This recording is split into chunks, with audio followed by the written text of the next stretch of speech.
Imagine for a second that it's a perfectly clear, moonless night. You step outside, look up, and what do you see? You see thousands of these brilliant pinprick stars just scattered all across this massive indigo canvas, right?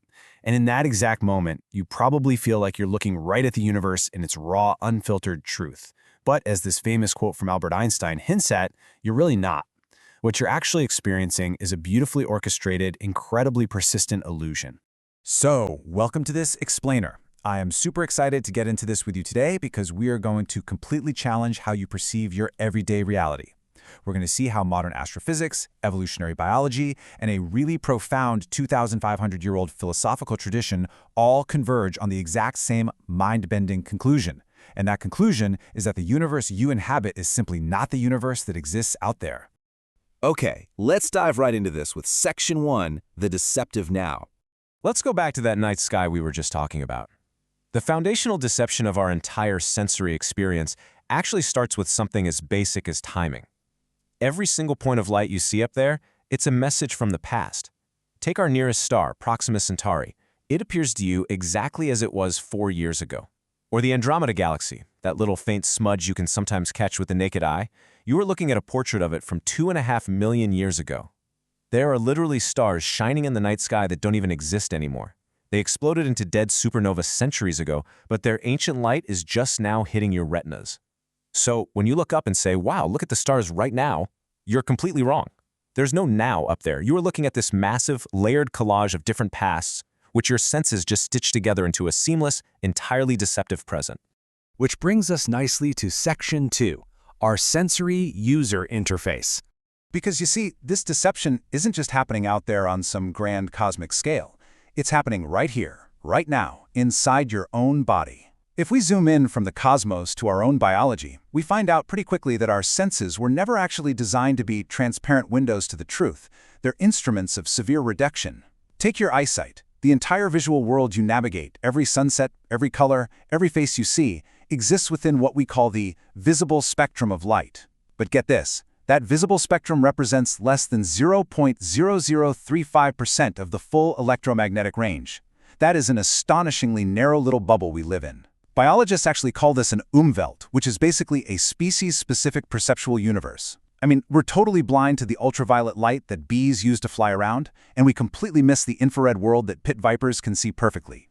And this brilliantly illustrates the massive gap between what's actually out there and what we can actually process. The universe that exists is this vast, invisible tapestry of swirling energy, fields, and radiation. But the universe you perceive is just a tiny, heavily filtered sliver of that reality. It's been selectively carved out just to help a medium-sized mammal hunt, forage, and survive on planet Earth. And this brings us to a really profound realization from modern neuroscience. Just like those stars in the sky, your own brain is lagging. It's delaying reality. Neuroscience shows us that the brain actually pieces together the present moment from a processing window of roughly 2 to 3 seconds. It smooths over the gaps, fills in any missing details, and basically serves you up a finished product. So the now you think you inhabit right this very second is, neurologically speaking, already history. Your perception is essentially just a user interface on a computer screen. It's a bunch of simplified icons hiding the infinitely complex coding running underneath it all. Now, everything we've talked about so far is the foundation of a really incredible book called Half-True Universe by theoretical physicist Bimal Chandra Dan. This explainer is heavily based on his work. What Dan does so masterfully in this source material is that he takes these cutting-edge maps of modern physics and neuroscience, and he lays them side by side with ancient Eastern philosophy. And when you put them together like that, they expose this whole cosmic mirage with startling clarity. Let's shift gears a bit and look at Section 3, Maya, Framing the Infinite. To really grasp the philosophical side of this, we need to jump back about 2,500 years to the ancient Indian philosophy of Vedanta. They have this core concept called Maya. Now, a lot of the time, Maya gets kind of lazily translated in the West as just a fake illusion. People think it means reality is a cheap magician's trick where things simply don't exist. But if you look at it through the lens of the 8th century philosopher Adi Shankaracharya, that's entirely missing the mark. The word Maya actually comes from the root word ma, which means to measure. So, Maya is the creative power of measuring, framing, and imposing boundaries onto a universe that is basically formless and infinite.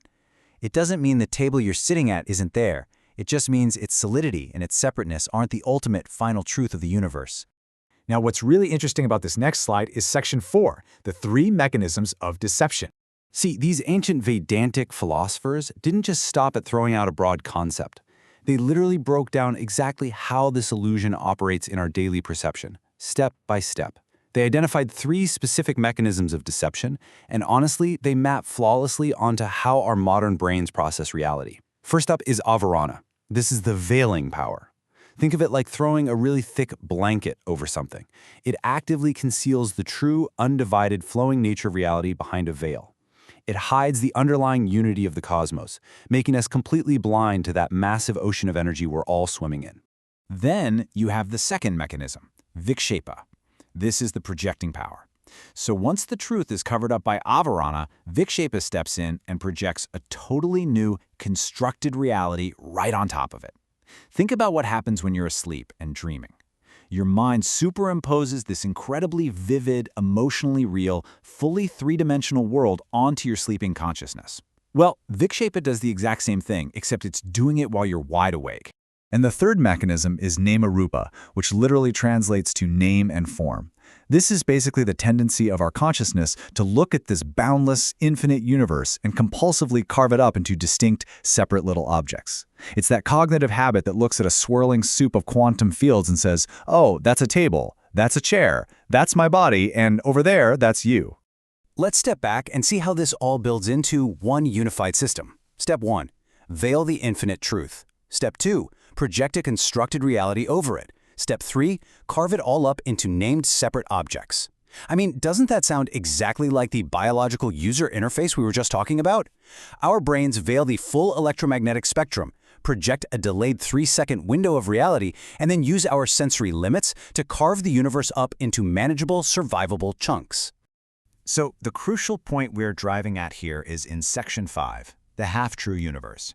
When we pull all of these different threads together, the finite speed of light from astrophysics, that 3-second processing delay from neuroscience, and those 3 mechanisms of Maya from ancient Vedanta, we are left with one really inescapable realization. The universe you inhabit is not the universe that exists. And the main thing I want you to take away from this is that this isn't a biological failure, not at all. It is a profound, beautifully engineered feature of our cosmos. We inhabit a half-true intermediate reality. Yes, it's a highly functional projection designed to keep us alive, to let us build societies, and to talk to each other. It is relatively real for sure, but it is ultimately constructed. Which really just leaves us with one massive, ultimate question. If everything you see, touch, and measure is just a delayed projection, if your entire reality is essentially a brilliant, constructed user interface on a cosmic screen, then who or what is the user looking at the screen? Think about that for a second the next time you step outside and look up at the stars.